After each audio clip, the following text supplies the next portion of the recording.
raise your hand there? If you are, you're on mute right now.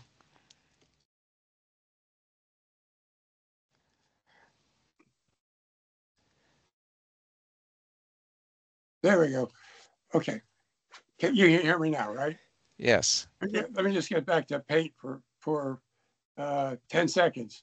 And that is that it is amazing what at the end of a narrow street to put a line in the center to separate cars at an intersection does. It's just it gives order to people. It directs them. There've got to be a million places where uh, where just giving people direction is what's needed. If you say, how do we deal with people in this intersection? That you want to, and it can be done with something as simple as paint in terms of reducing accidents. That if people know where they belong and cars know where they belong, it can. It's I just seen it work. It's amazing. All right. Add it to the list. All right. Well, I'm going to cut things off. It's just 8 o'clock here. I don't want us to get too far behind. And thank you everybody who provided input. And if you didn't get a chance to say something now, certainly send things to both Mike and Pam so they can capture that. I think, like you said, we have about another week before I guess we'll be reporting back to the county staff. Is that correct? Yes, ours are due on the 19th. Okay. Right, but it'd be nice to have a week to consolidate. So if you can Right, get them to us right, by the end of next yeah. week, that'd be super helpful. Right. After the election. Yeah. All right. Well, thank you. And I really good, lots of good ideas that went through there. So I think we're utilizing all the different minds in our two groups here. So that's great. All right. With that, let's move on to the next item here on our agenda. And I believe that is on Custis Trail needs assessment and priority improvements study. And Elwin is going to give us kind of an update on what's happening with that effort. Well, thank you so much, Eric. As you guys are aware, like the Custis Trail study has been something that's been a huge passion of me for the past 2 years. And I'm really happy to report that we just finished the study this past June. So a lot of movement's been going on over the summer, basically coming up with how to implement a lot of recommendations, to implement a lot of the things that we heard from folks in the community. And some of these slides may be some repeats and carryovers from previous meetings that we've had, but I just want to give some folks some background as to how we got to here and then what comes next. Okay, so the Custis Trail has been around for quite a while now. It was built in the 80s. It's over 40 years old at this point. It's heavily used as a pretty east-west corridor for the county and for folks traveling through Arlington. Even though it's about 4.5 miles, each segment kind of functions as its own sub-segment, as different in the context and has its own separate character. But as you can see, the trail has been a huge asset for the community for decades. A lot of these data points are pulled from the document itself, and I'm going to try to summarize as much as I can within the time that we have, and try to spend more time on discussion and what comes next after this. But like I mentioned, the Custis Trail it's an important asset for the community. It connects from the WOD all the way to the Mount Vernon Trail and to the Key Bridge to get to the District of Columbia. There's a lot of existing bike routes that link into the trail, but there's a lot of connections that haven't been completed yet, as you can see in this map. So it's been a major asset for the community for decades, but it's now showing its age. As I'm sure a lot of folks on the call are aware, things such as impromptu trailheads that are barely barely 3 feet wide that dump into existing stormwater channels. You have lighting that remains pretty outdated. Some of that lighting has been changed since the trail was first built in '82. As you can see in this example, and under Quincy Street, there's no lighting at night underneath the bridge, which can be pretty sketchy for a lot of users along the trail. And as folks are very well aware, there's several intersections where the trail intersects with moving vehicles, and which creates a lot of conflict points, such as this example at the Quinn Street crossing, which has been a problem area for the past few years, and it continues to be an issue that DS is looking into. But yeah, like I mentioned, these aren't new issues that we've been aware of. We've been talking about this for years, and not just in the bike element, which has always viewed the Custis Trail as a primary biking corridor, but it's something that is ongoing at the local state level as well. Most recently with the Plan Langston Boulevard area plan that was completed last year. And this was definitely something that's been on not just on our radar, but also VDOT's radar for a while. And it's something that they took a closer, granular look as part of their I-66 inside the Beltway study. So all these issues that have been percolating for the past few years that keeps getting brought up in each of our sector plans and our long-range planning efforts led to this study, which was just completed this past June, which took about a year from start to finish. And the main goals of the study were basically to create an existing conditions analysis of the current state of the trail, document as much as possible key issues that keep appearing up to the surface, not just through the use of site visits, but also gathering feedback from the community through surveys and through in-person engagements. And then ultimately coming up with a list of opportunities with some high-level cost estimates to move the needle forward on some of these projects to get these built. So yeah, Arlington partnered with VDOT as well as the Office of Intermodal Planning Investment, which is the group at the state level which funded this technical assistance grant. So the study was funded by the state, and we were able to partner with Tool Design Group, which is a consulting firm that specializes in a lot of bike ped projects. So yeah, like I mentioned, the corridor for the trail is about 4.5 miles long, but it very much changes its context within the local neighborhoods. Different parts of the trail are used by different users and have different functions. And these segments were treated as studies much as possible for like within 2,000 feet to 3,000 feet long. Trying our best to make sure that we treat each segment as its own entity, not necessarily viewing the whole trail as one corridor, but seeing how we could implement some of these things at the local level. Yeah, like I said, like a lot of this data comes from site visits and from data that we've been collecting through the use of such as counters, such as the way the transit usage, such as things like the use of capital bike share stations and docking. Yes, like I mentioned, with the site visits, we're looking at these things that keep appearing. Issues that anywhere from issues with trailhead locations, such as this one at the Irving Street trailhead, issues with drainage, and documenting areas where ADA access can be improved, documenting lighting fixtures which aren't working, and doing our best to creating an itemized list of everything that's out there, doing an asset inventory. And here's just an example of the things that we looked at for not just things that are on the trail surface itself, but how the trail interacts with infrastructure outside of the area. Doing our best to make notations as to where the steep grades were, especially near trailheads, and getting a bit better idea of how the neighborhoods that connect to the trail use the trail and how access can be improved. And there's so much data that's been coming out over the past few years that we are really fortunate to have at our disposal. For example, now we have access to scooter and dockless bike data.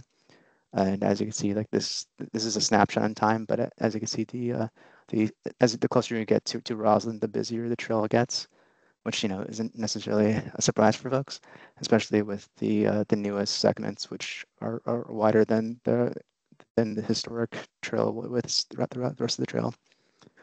And as you can see, like a lot of that traffic starts to wind down as we head west towards the WOD.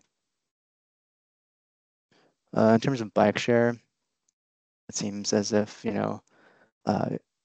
bike share use took a dip during the pandemic, but it's starting to blow back up, and it's starting to trend upwards again. This is cut off at 2024, but I assume it's higher now than it was before as well. But this is basically pulled from the study, so this is very much a snapshot in time. But unsurprisingly, it seems like the Capitol Bike Share Station near Roosevelt Island is the highest one that was recorded. And it does seem like as if there is some correlation with the bike share stations in the eastern half of the trail versus the western half. And then we also documented high level approximate widths for the trail. So these are very much very localized data. This isn't meant to represent we didn't go out for every foot of the trail to measure the widths. Not that technical, but this is very much just a high level estimate of how the widths are out there today. And unsurprisingly, some of the bigger access points, such as to Lynn Street and the Roslyn corridor, are much wider since that was a pretty new segment. But then there's several trailheads, such as the Boston connector, which are pretty under with the standard width that we have that we aspire to have is 12 feet. So anything that's less than 12 feet is not up to current standard. Okay, moving on to public engagement, we had several online feedback forums. We had an interactive mapping tool that was open for a little over a month, and these are some of the responses we received that tend to represent some of the most frequent comments that we've heard. A lot of folks had concerns about sight lines and visibility. There's a lot of folks who mentioned lighting as an issue, that they don't feel safe walking after dark, for example. There's a lot of excitement for the existing amenities that are out there, but there's a lot of folks who want to see more amenities at trailheads, such as water fountains and more seating and more like bike fix-it stations and what have you. And a lot of concerns were raised about the Lynn Langston Boulevard intersection, which is something that keeps coming up over and over again, which we're definitely monitoring, and it's definitely top of mind, not just part of the study. And signage and wayfinding seems to be another issue that folks keep raising. Yeah, overall, we heard about 561 comments. We had over 900 people respond to the online forums. And it seems like the bulk of folks who did respond to the survey live in Arlington. As you can see on the right, it seems like the majority of folks lived in the 2201 zip code, which represents about a quarter of all the responses that we received. And then just going through some of the common themes that we keep hearing over and over again. Like I mentioned with the Lynn and Langston intersection, a lot of these issues we organized as Vision Zero issues, with regards to folks not feeling safe or comfortable crossing these intersections at these locations. But then the second most common thing that we kept hearing about over the course of the study was folks having visibility and issues with moving around corners, such as blind spots or what have you. And then finally, the third highest thing that we heard was also how narrow the trail is in several segments along the corridor. And all these things kind of play into each other in terms of if the trail is narrow and visibility is not that great, chances are you will not feel safe using the trail and some locations along the trail itself. And I'm sure we've also heard a lot recently about how travel patterns have changed since the pandemic has ended, where back in the day, it seems like most folks probably used the trail for commuting, but from what we heard from the community, seems as if commuting to work isn't as important as it used to be. Likewise with community school. So it seems as if, based off the responses that we received, that more folks are using the trail for like, as a third place in terms of exercising or hanging out with their friends and family, or for running errands. That's not as much. That's not as much as used before for commuting purposes. But yeah, all that basically came up down to how we formulate our recommendations after collecting the data, after hearing from folks, after reviewing previously approved plans. We came up with the list of recommendations for at the short term, things that could be completed at low cost in the medium term, and then things that are more so long term, which will require capital project spending, which would likely take longer to implement. But with regards to short-term improvements, here's our high-level list of priorities that came out from the study. And when I say a short-term, I mean these are things that could be done today if we have the resources, if things that have things that are pretty low cost and have a low risk of implementation. Things like wayfinding and placemaking in terms of addressing short-term issues with the improving ADA, filling in potholes and things like that. Adding more amenities such as more bike parking, more seating, and repair stations. A lot of these things can be done in the short term. And here's an example of some things from other trails and other parts of the region that we've been hearing about. For example, in terms of placemaking with regards to artwork, like here's an example from the Mount Vernon Trail nearby the Key Bridge. These are existing barriers. Why not have artists paint them to create a sense of place for the trail? There's a lot of things that could be done in terms of wayfinding beyond just having signs on sign postings, such as this example from Orlando, where you have each bridge crossing has a brand for the trail, not just to let folks know like they're still on the trail or where you are, but also in terms of creating a source of like civic pride and pride for the trail that you're on. And then some of these other examples, such as the one at the bottom left, is the Capitol Trail in Richmond. In terms of having more folks having more engagement in terms of like having nature walks with an arborist to visit trees that are along the trail, to encourage more stewardship of environmentally sensitive resources. And there's some of the other examples from around the country, like this one in Minneapolis at the Midtown Greenway, where you have not just artwork at each trailhead, but you also have fixed stations and water stations to just help folks with if it's a hot day or if you have a flat tire, things like that. But in terms of long-term recommendations, these are the top 4 things that the study is recommending in terms of focusing on. A lot of the portions of the trail are 10 feet or less. Back when the trail was first built in '82, it was very much, it was built in context with the interstate. So it wasn't really top of mind to have a 12-foot wide trail, which is the current standard. So if the trail was built today, it would be 12 feet. It wouldn't be like 8 feet in some areas as it is now. And in terms of replacing lighting, it's going to be another high level priority for the trail. And it's something that's going to be which is pretty related to the widening of the trail. They both go hand in hand in terms of making sure that if we are widening the trail, it's likely that it would affect the current lighting posts that are out there today, since a lot of them are less than 2 feet. Some areas are 1 foot away from the pavement surface. So if we are widening the trail in some locations, it makes sense to upgrade the lighting there as well. But also having to make sure that we also are cognizant of how that implementation would impact stormwater facilities. and also how they would impact in terms of creating more pervious surfaces, which affect how water flows. So some parts of the trail very much function as like a spillway like expansion. So for example, if a stormwater channel is flooded, it's likely that water will overflow onto the trail itself.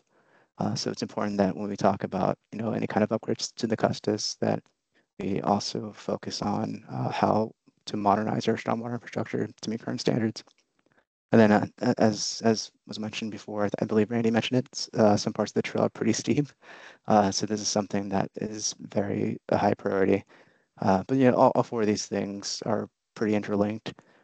If we want to widen the trail in some areas, or if we wanted to address the ADA of some trailheads, it's likely that some of these things would be addressed in partnership with that. Yeah. And then these are high-level estimates that we came up with using VDOT's cost estimation tools. If we want to just focus on just widening narrow segments with lighting improvements, that would come out to be about $10 million as a high-level estimate. But if we wanted to not just do that, but also replace the entire trail of basically existing pavement to meet modern standards, it would probably be closer to 14 million. And then just the short-term improvements, where we just focused on low scale improvements such as wayfinding, signage, trailhead amenities, things like that. It's closer to 300,000. But yeah, I could share these estimates with y'all if you'd like.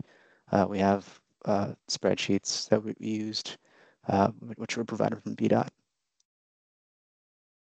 But yeah, I think I'll stop there. I can't see hands up, but I'll switch my screen if anybody has questions.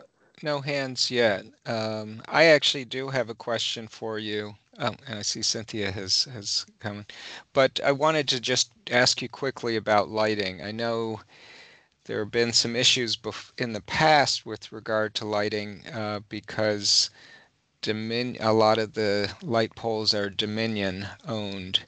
Is that still the case? Do we have any ownership of that, or are we really reliant upon Dominion for lighting along a lot of that area? Yeah, thanks, Eric. Yeah, as you mentioned, like the lights are still maintained by Dominion. Some of the newer segments that were recently repaved along Langston Boulevard, those are owned by DES, by the county. But those, of course, meet the current lighting standards. But the remainder westwards of the trail, that's Dominion. So how would that be dealt with? Is that something that we would put in our own lighting infrastructure and remove the Dominion lighting, or how, I guess as you're thinking forward about lighting, what sort of process would you think for doing the lighting improvement? Is that something we partner with Dominion, or is that something that we do independently? Yeah, it's a little tricky because the trail right of way is still part of VDOT's right of way. So, but they contract with Dominion. So ultimately, we'd be required to still work with Dominion. If we wanted to upgrade the lighting, we would basically kind of like order, like it's like ordering something from a catalog, and then the county would basically reimburse any kind of replacements. So as long as we're going off of Dominion's catalog, in terms of their lighting fixtures and their standards, the county will be on the hook for paying those costs.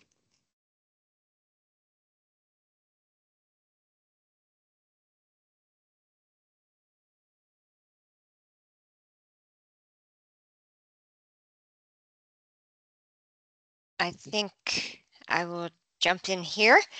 Not about lighting, but there are two major safety hazards that you referenced, but that I think deserve a little more discussion at either end of the Custis. And I would like to see them in the recommendations, or at least if figure out where they are in the county's thinking. And one being, which you mentioned, the intersection of Doom, intersection of Death, the Lynn Lee intersection, and the entryway onto Key Bridge. There's just a lot of dangerous crossing to be done there that I think is one of the real blemishes on the Arlington Loop. And so I'm curious to hear your thoughts. To me, that would be sort of at the top of the recommendation list, even before the ones that are super cheap, like put everything into safety first. And the other, which Randy can expand upon, but it is this 90-degree turn at the bottom of the very steepest hill on the Custis over by Bon Air Park. And I know that may be a subset of what you consider hills, but I think it's a very special case, and it would be interesting to hear more about that. And I will leave my third topic for Steve because I know he's going to talk about moguls. Thank you. All right, Steve, you're up to talk about moguls, or I call it the pump track, but. So actually, I had a different thing, but I can Okay. talk about those too. But they're connected. And my understanding is that that this effort was primarily a study to go out and do an assessment of of the entire trail. Caught a lot of things, most of the things, and then to start to think about the big picture. My first question is, how does this study intersect with the ongoing everyday, every year maintenance and improvements that aren't part of the study? I mean, the trail exists. It has root heaves and so on that can be fixed. It is I'm not quite sure I'm clear on how the findings of this study are incorporated immediately into things that aren't necessarily part of this study and its own investments. Is there a so I don't know, can you clarify that? Yeah, that's an important question in terms of, we did all this work, like what comes next? What do we do with all this data? Yeah, like you mentioned, like maintenance is an ongoing thing, and we do have an annual like trail modernization funding that we have that DPR works with. So definitely a pot of money that pretty much remains the same amount every year. So in terms of addressing maintenance issues and safety concerns, DPR very much functions as like what takes priority for this year, what have you, for the next year. So based on the study and all the data that we've collected in terms of things such as the trail pavement conditions, those things will be addressed immediately. It suggests things like potholes that need to be filled that could cause safety issues. And then we also, parallel to this, we also work with VDOT in terms of identifying issues that need to be fixed. And I believe they've been doing upgrades to some of the sound walls along the trail. So I believe they're starting along the west, but then they're moving eastwards. So some of the existing sound walls, they may have holes in them. They may be pretty outdated and rusting over. A lot of those sound walls are being replaced. But, it's definitely not going to be done all at once in terms of doing maintenance of the trail. But a lot of these things are contingent on funding, and it very much depends on what the priority is for that year or for that funding cycle. So that's my question: is this study being used to help set those priorities, or are those being set separately? Is there like a right hand, left hand issue related to this and what Parks is doing? Yeah, the study is so new, it's really hard to see how fast things are being moved around. But over the course of the past few months, from working with DPR and sharing data that we've collected, it's likely that this study will serve as a springboard for newer priorities. And we do meet, we do work in hand with DPR as as part of our trails coordination. So it's very much all the data that we've collected as part of the study will be impacting how we prioritize projects for them and vice versa. And then my last question goes back to the first thing we talked about is, um, you know, the study itself, which I looked at, I was actually pretty surprised that the moguls weren't in it. And so my question is the study essentially like, packaged with the bow on it, or is it a living document where as, you know, things either change or so on and so forth, that new problems or fixed problems can be taken out, et cetera? Or is it just like right now, the study's done, that's it. Moguls don't count because they weren't in the study. Yeah, unfortunately, this study is kind of a done deal. So what comes next is basically implementing the recommendations that have been put into the study. So unfortunately, the moguls were not included. That doesn't mean they can't be addressed. A lot of these things, such as modernizing the trail or widening the trail in some areas, should address the moguls. And they also any kind of improvements will be built to current standards. So if I'm making this up, like let's say like a segment of the trail is 8 feet wide, and we want to widen it to 10 or 12 feet wide, then we would bring that segment of the trail up to current standards. So we wouldn't just repay and replace what was there based off standards that were done 40 years ago. Thank you. Looks like Randy has his hand up. Why don't we take this as the last question here, because we want to move on with the rest of the agenda, because we're getting down to the last half hour here. But Randy, go ahead. Oh, you are muted right now. Here we Okay. go. Yep, unmuted. All right. That actually was my fault, and that was not Teams. Ellen, you didn't address the intersection of doom question. And I guess from your last statement saying this is all done, that it's too late to put anything in on paraplegic's curve?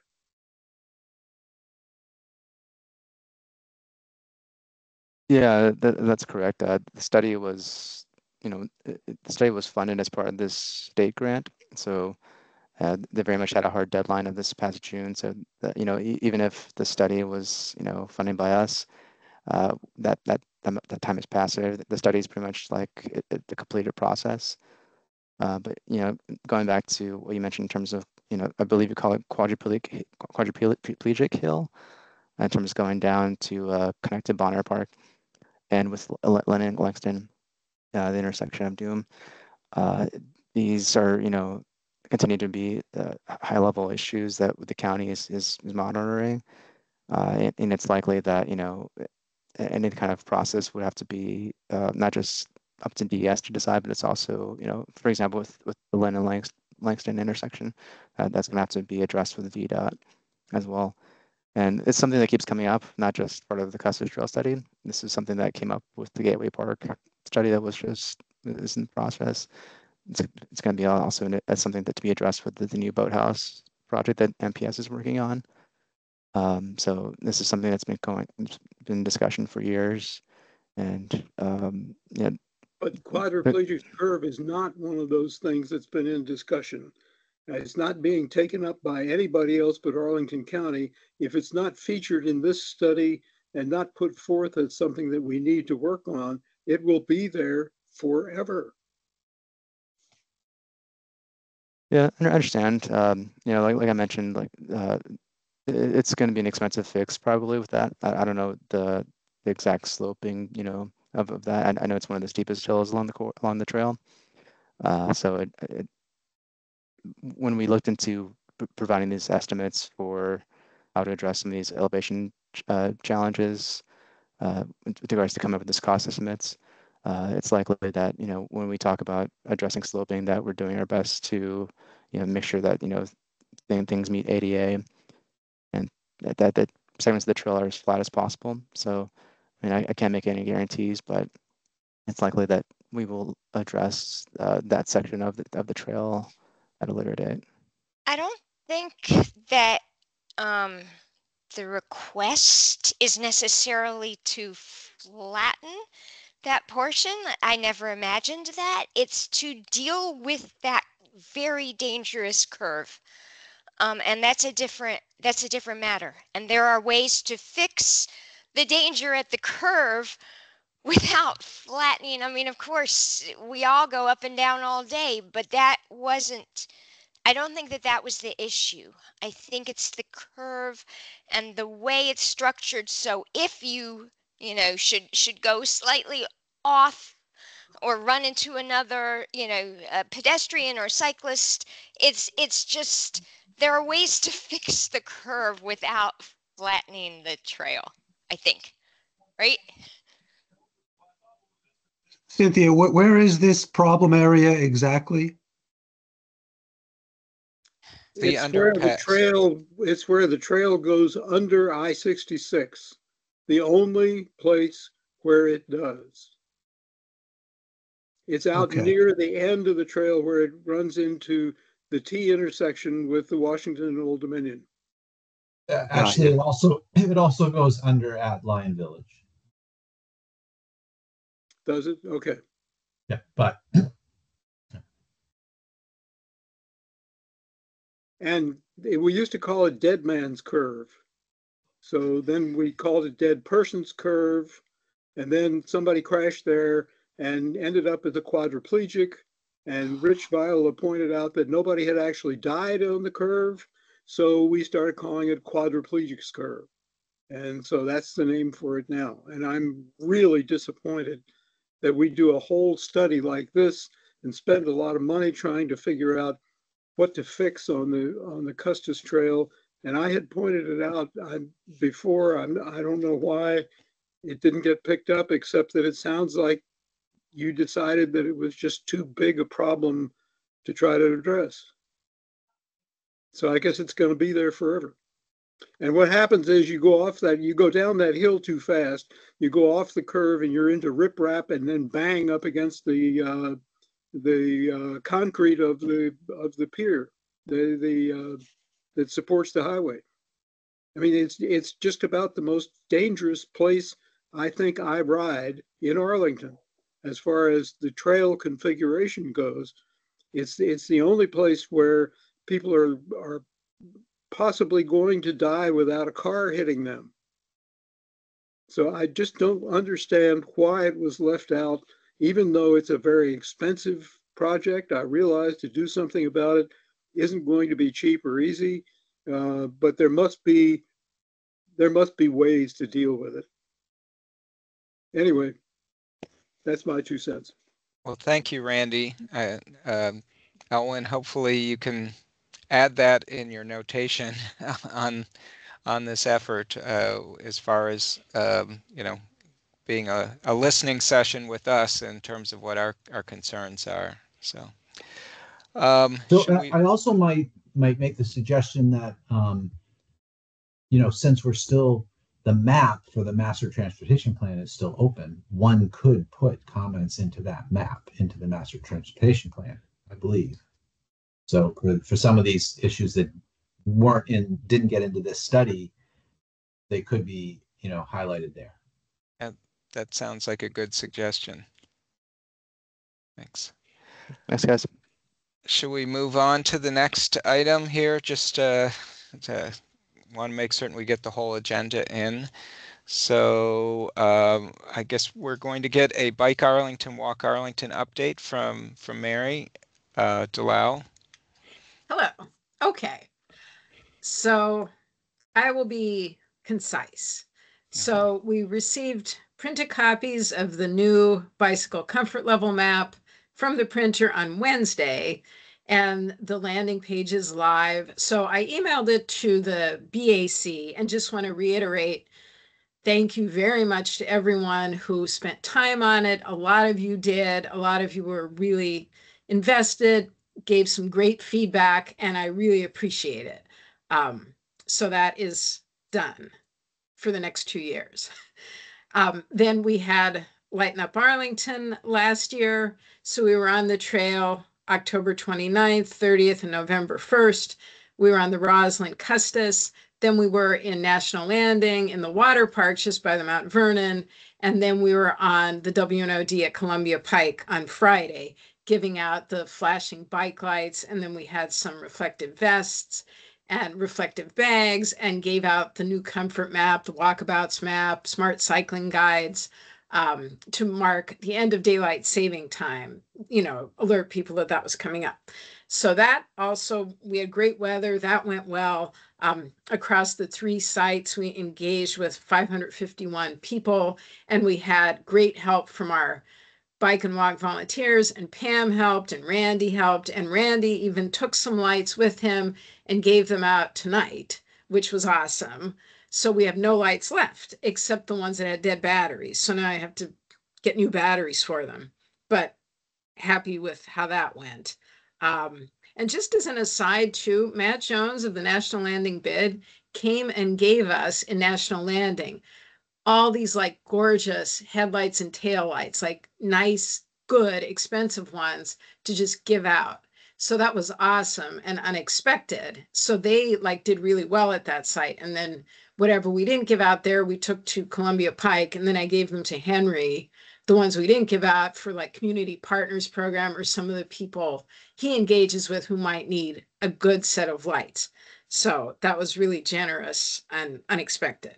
Did they get their brand out on those lights as well? Not all of them, no. He Okay. just brought all these, some of them they did because they were in a bag that said National Landing, but others they were just plain old lights. So he didn't get any credit. He was just a nice guy, which I really, like I said, that was really nice and it was unexpected. And then, so now I'm pivoting to working on this New to Biking email campaign, which we've had in the works for a very long time, actually like from 2020. It's been like an evergreen project that multiple Bike Arlington program managers have been working on before I was involved. So it's just now like a 5 email campaign that people can sign up for if they're new to biking or beginners. And it links to all these different resources on the Bike Arlington website that help you gain confidence and just useful information on how to take care of your bike and et cetera, et cetera. So we're going to try and get that done so that we can launch it and strategically like market it to the right audience so that people can get this information. And then other things, Lauren Hassel, who works with Bike and Walk Arlington, she was at the Spoken Word Trail Takeover on October 5th in Shirlington, tabled at that. That's put on by Arlington Public Library, and she engaged with about 100 people over the weekend. It was on a Saturday. And then we also did a walk for the Walk Arlington program on October 26th in partnership with the Black Heritage Museum and the Arlington Historical Society. And it was a walk down Columbia Pike. Pam volunteered for this, so she can talk about it too. It was visiting different sites where they'll have the markers for the Memorializing the Enslaved in Arlington project. And some of the markers are in already at the Ball Sellers House in Glen Carlin, and the ones along the Pike haven't been installed yet, but we stopped at places where they will be, and staff from the Black Heritage Museum and the Historical Society talked about some of the people who live there and talked about who would be memorialized and what their lives were like. So that was really nice. And that it was a full walk, but we had 35 people actually show up, and we had a pretty good waiting list. But as Pam knows, you can't have much more than 35 on a walk. It becomes like unwieldy. So that's about it from my end. And the bike classes are still going on for the fall and have pretty much sold out. So the only one that's not sold out so far is the Basic Skills Clinic on November 16th, which is like the 2nd level class. And I think that has 7 spots open. So that's posted on our website. And if anybody happens to know of anyone who could use like a beginner class or a class that just helps you work on those skills, that still has space. So yeah, that's everything. Thank you. That was concise and Yes. very, very much appreciated. And I see, Steve, you have your hand up. Yeah, thanks. I guess I was really discouraged when the most of the comments I had sent back last December about the comfort map just weren't incorporated. And I'm wondering what I did wrong and what we should do differently next time to somehow make sure that the comments that we actually put in, and maybe not every one of my ideas was great, but I know some of them are, and they seem to have all just been overlooked. So yeah, and it turns out that I was out of the country and not checking my email for that October, first week of October, whenever you sent out the last version. But I assumed that when I sent the original email that they would have been talked about or discussed, and maybe you would have gotten back and said, hey, tell us more about this or whatever. And but then when they just never showed up in the map, I guess I need to ask, like, how about next time? What do we have to do differently to make sure that the comments we give you actually get in the map? So I'm looking for your email, Steve, because I have them all in front of me here in a folder. So, and I don't want to take up time in the meeting with this, but what I will say is that I remember, and I think we had an exchange about this over the listserv. You even responded. No, you responded to the email, the original one. I have that one too, and it was specific to one of the ones. But maybe, yeah. I mean, I don't remember the other ones being. I remember one that you were focused on was grade separated crossings. And I read every single comment, I guarantee, because I spent a lot of time on that map. And we had a discussion in our team meeting about how do we show grade separated crossings. And the answer was it would be very difficult. And the other perspective on it was, would it really make a difference in like figuring out the safety and the comfort of that route if we show that or not?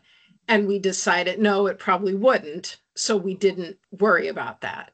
And I can't remember some of the other things you marked, but truly, I did look at everything. We had in-depth discussions with Henry and me and Lauren, the whole team. We sat on teams and went through every comment or ones that we weren't quite sure what to do with and kind of hashed it out and figured out what made the most sense.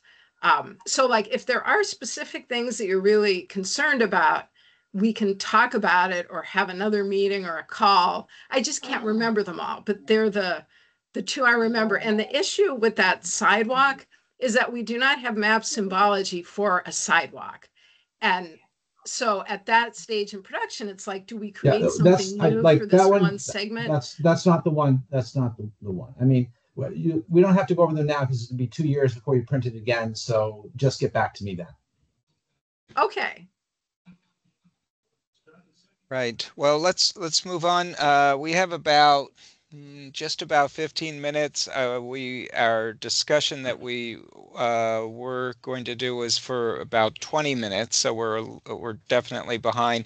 I think Cynthia, let me just ask, did you have any BAC business that you were planning to do at the end of the meeting, or just some announcements? No, I have the 8:30 the county manager's discussion. Okay, so then why don't we jump into that? If people want to stay a little bit later afterwards for any announcements, we can do that. But let's use the rest of our time on the county manager priorities discussion. And why don't you lead off as far as since you were approached by the county manager, what this exercise is about here? Yeah, like 2 months ago, Elwin and I met with Mr. Schwartz, and as in part of that discussion, he said that he is interested in coming to a backpack meeting early in 2025. And in preparation for that meeting, he would like us to come up with some priority items that we would like to work on or to discuss with him. Sort of what what should we put in front of him? And so just thinking about it over the last couple of days, I have some suggestions as a starting point. I can go through that list now unless others want to jump in first. Why don't you start with your thoughts, Okay. and then we'll invite additional thoughts, Yeah. and we will let's try and kind of get a consensus on at least 3 items that we want to move forward with the manager. Yeah. So my thought, the first thing that comes to mind, is the role of our advisory committees, which has shifted. And we recently were told, for example, that Department of Environmental Services, which includes transportation, will no longer attend and have discussions with our advisory committees. Now, that is huge. They say that they will be shifting. They have shifted to a preference for broad public surveys and pop-ups and open houses. And they feel this is more equitable and a more efficient use of staff time. I would like to get Mr. Schwartz's opinion on this. Do we disband? I mean, that has been one of our major roles, has been to talk about projects, and the specifics matter. And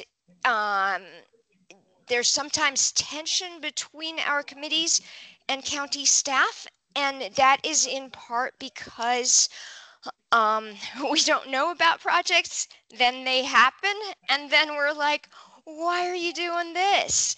There's all these problems.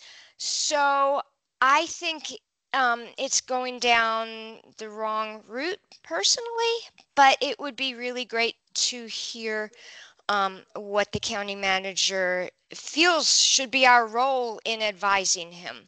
And Eric, I see your hand is up, so please jump in. Well, one of the things I just wanted to add on top of that, this seems to be kind of specific to environmental services transportation, because just kind of looking back over the last year, we've had 2 or 3 times that we're folks from parks have actually come to talk about things like the Custis Trail, and we also had someone that we invited, and they came and spoke to us about Gateway Park and kind of the transportation side of that with the park. So it does kind of seem a little surprising. There was some earlier discussions about having some periodic briefings from the person who kind of oversees the project managers for the various transportation projects. But based on what you've conveyed, and maybe Ellen, if he wants to say something about this, it sounds like at least at this point in time, there is no direction right now to give us periodic briefings. So I think that was what we would like to bring up as a priority item with the county manager. And actually, while we do have folks here, if folks want to weigh in, I've seen a couple people with thumbs up, but just does anybody else have any thoughts on that before we move on to the next one?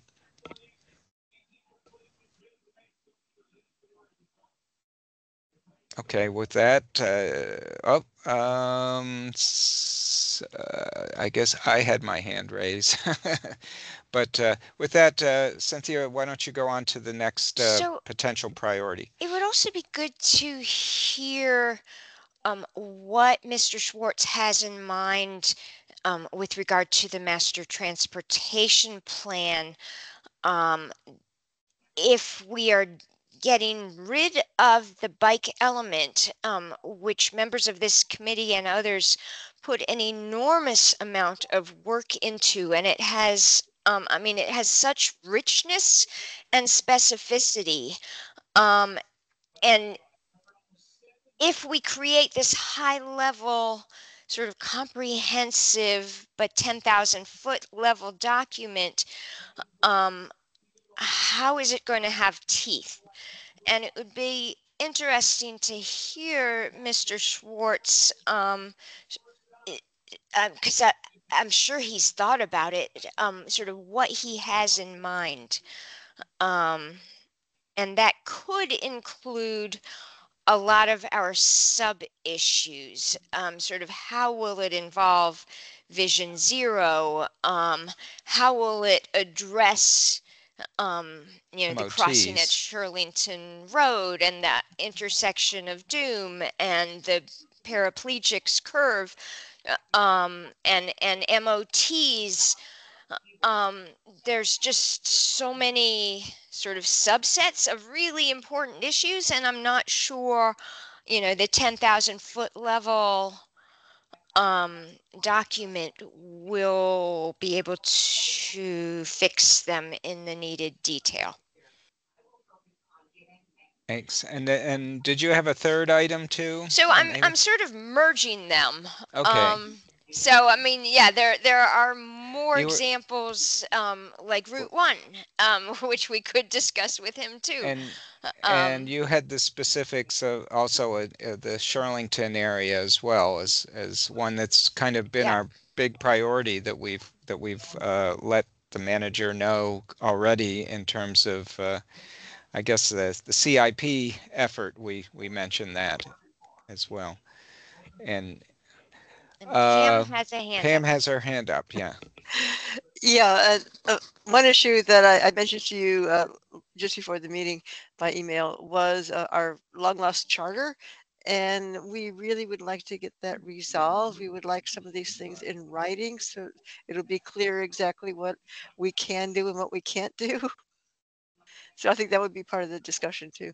That's a really, really good question, because we were told by county staff that the charter, that they will not be pursuing our charters until the MTP process is finished, but that's 18 months away. So again, what does Mr. Schwartz, we're his Right. advisors, what does he envision? That would be really good to know. And Should meanwhile, we- how are we supposed to function under the old charter? So while we have folks here, do other folks want to weigh in on these items or any other items that they feel we should kind of send to the county manager that we feel are priorities for us?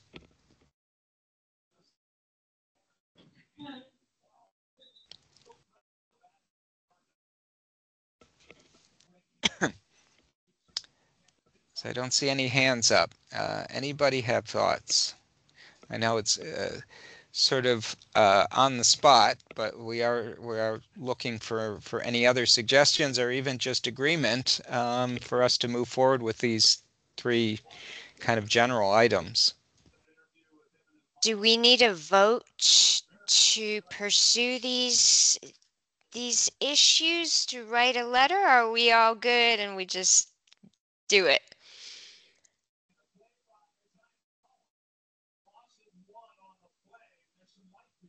Because I think we have at least a quorum of both our committees right now, Yeah. I believe.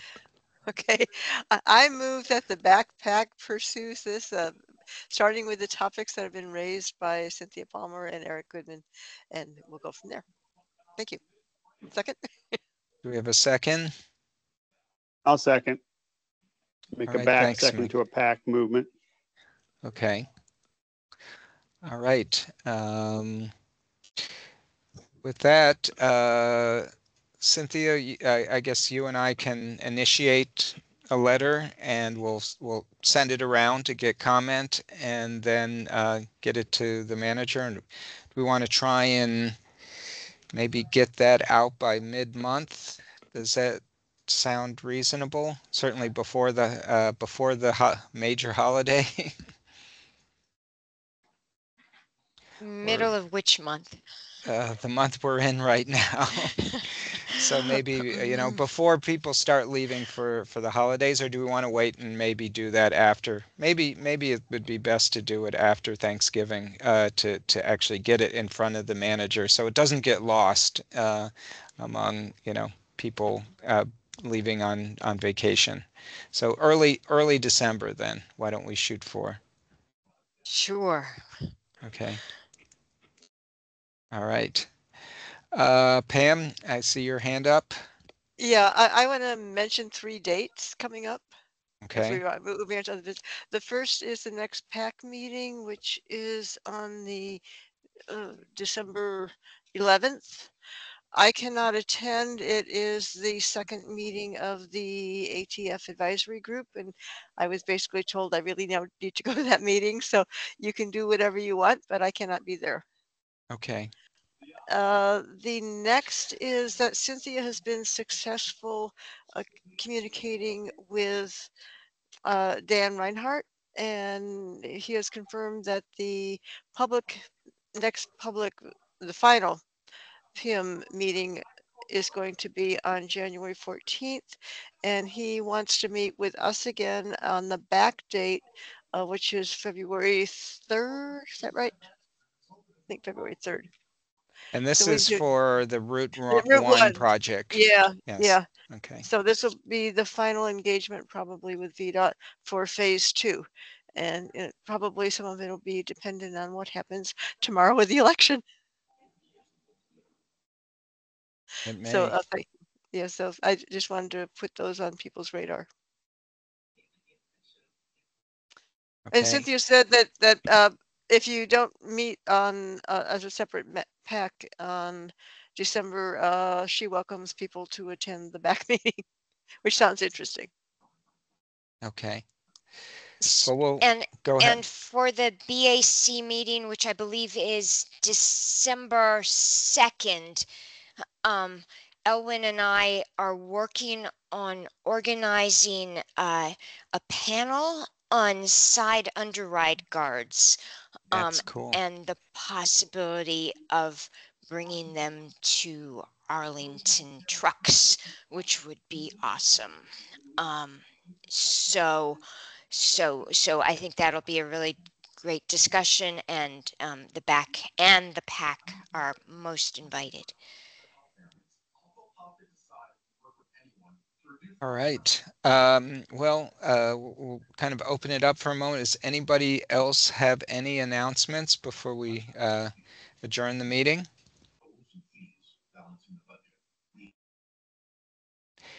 Anything from county folks?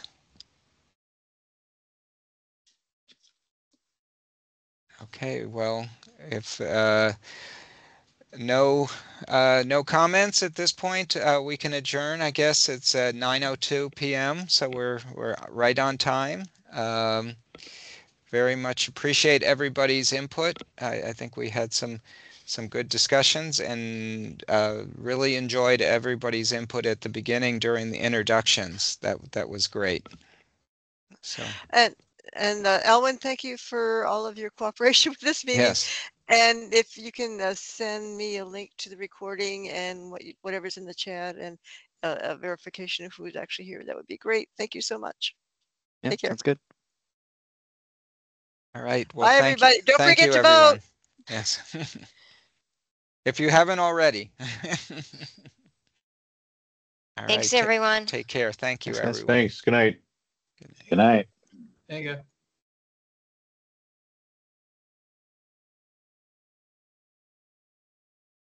All right, Ellen, you can probably